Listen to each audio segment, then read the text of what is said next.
G'day there, it's Kelly Pantaleoni. We are here at the Burbank International Film Festival, and I am so excited to talk to some of the filmmakers who are about to step on the red carpet. Do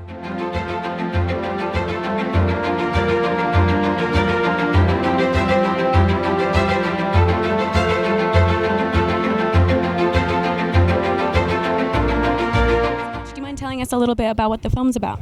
Yeah, so OCD is about a neurotic delivery driver who struggles with, mental illness and stuff, and his girlfriend helps him out with overcoming those fears. So towards the end, he has this whole apocalyptic breakdown happen, and it's just total dark comedy, just super fun, and yeah. This is so relatable. I feel like she's talking about my life. Like literally today.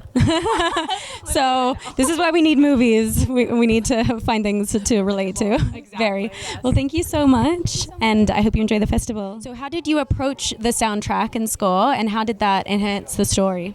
Yeah, I wanted the music, obviously it's a very chaotic story, so I wanted the music to kind of emulate that sense of dread and panic that sets in with the main character and just kind of slowly ratcheting it up over the course of the movie. Ooh, exciting. So what kind of projects have you done before this film? I've done a lot, mostly genre. I love genre, so horror, sci-fi, fantasy. I've done a lot of animation and stuff like that. So this kind of worked well because it's a bit elevated. Like it's a dark comedy, but like there's a supernatural element to the film that kind of like allows the music to do something a little more than just the normal.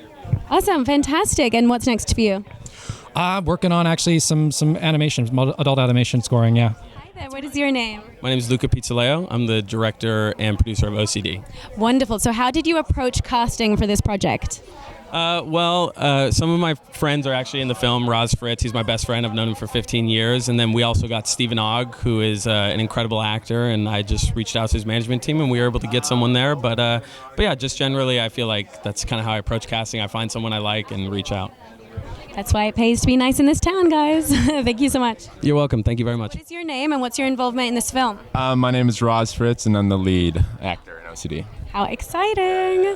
Okay, so from the sounds of it, they were casting their friends. Is that how you got cast? Yeah. How do you guys know each other? Yeah, I've been working with Luca forever. He's my best friend, and I never expect anything. I actually auditioned for this part, but I battled with OCD my whole life, and so I think it was right that I played it, and I wanted to do it justice. So I'm really honored to be here and present this film and showcase it on the big screen. Well, that is so perfect. I love when we can work through our life issues through our art. That's beautiful. Exactly. Thank you so much for having me. No worries. Thanks for Thanks. being here.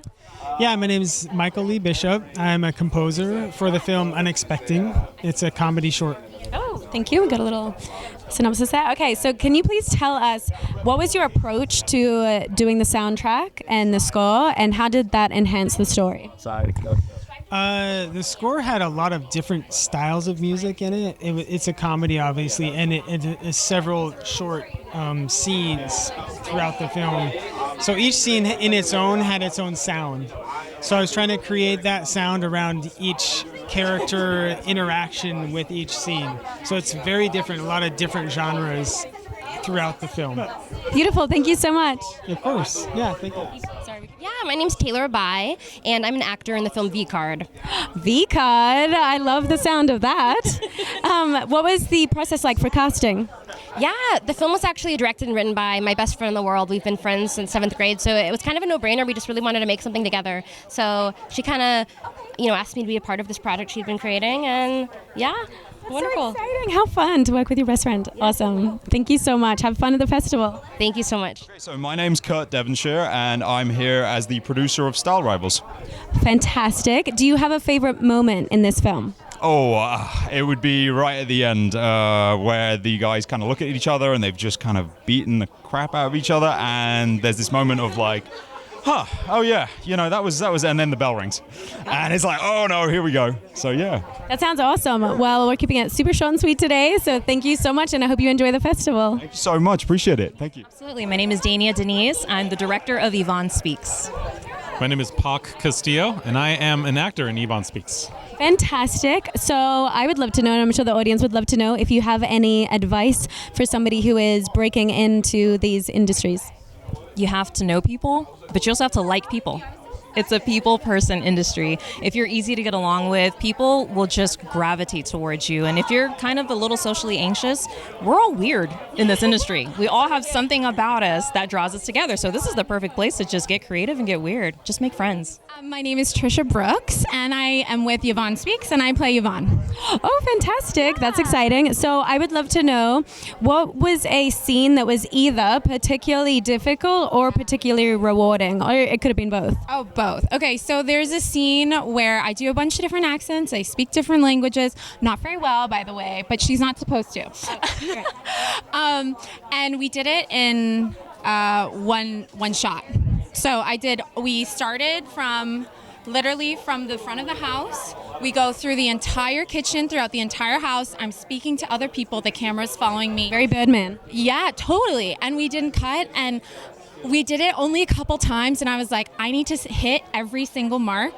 But it felt so rewarding at the end because I did it with all the accents and all the people, and there was like so much happening. So yeah, you did the thing. I'm so proud of you. As an Australian, I find it hard enough just switching between those two accents, so I know that is very challenging, but also very rewarding. So well done. Yeah, well, thank you. Okay, so how did you get inspired to write this story? I had a wonderful, just expert voice teacher at Berkeley School of Repertory Theater. And she inspired me. I always kept her in mind as I do various roles and have to do accents or something. And so I sort of had her in mind as I thought of this piece. I'm a psychologist. I work with a lot of people who are anxious. I put the two together and created Yvonne. So what brought you here? Well, my favorite nephew. Favorite? We have the favorite here. There's gonna be a fight at home this Christmas. There's a lot of kids in Irish families, but yeah, Jamie is my favorite nephew, and he's produced Birthday Heist, which is a comedy. I think comedy is the hardest thing to do, and he's produced it for, and it was accepted in the Burbank Film Festival, and I had to travel from Dublin to here for the showing at the. You are a very proud uncle. I am very proud. I wish I had an uncle like that. Very proud. Yeah. That's so sweet. Godfather, actually. Oh, I'm your godfather. Remember? You were at the baptism. For all the good that did you. So much family controversy coming out tonight. All right, whatever. So have you had the pleasure of watching this film yet? Yes, I have seen it, and I laughed even more the second time around. It was number one fan here. Very my groupie. But I just think that somebody in my family could produce something as complex as a movie, because all of the things you have to put together to create something like Birthday Heist, and albeit that it's 15 minutes, it required an awful lot of input, so. I am Canberra Potter. I am an actress. I am a writer. Eventually want to start producing my own films, but haven't quite made it there yet. But I am the official in-house reporter for the Burbank International Film Festival, and I am also a board member on the board of directors for the festival.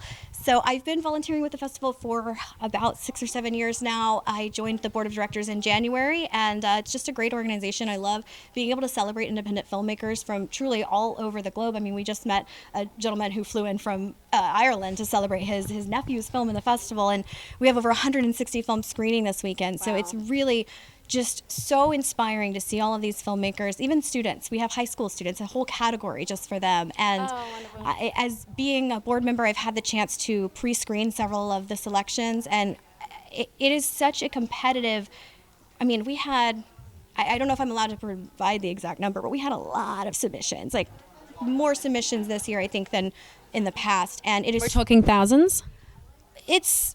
I don't think it's thousands, but it's up there. Yeah. And it's so competitive because I saw films that didn't even get selected that were so good, but it's so competitive, and we only have so much time that we can screen in this beautiful AMC Burbank 16, which I just learned is the number one AMC in the whole country, apparently.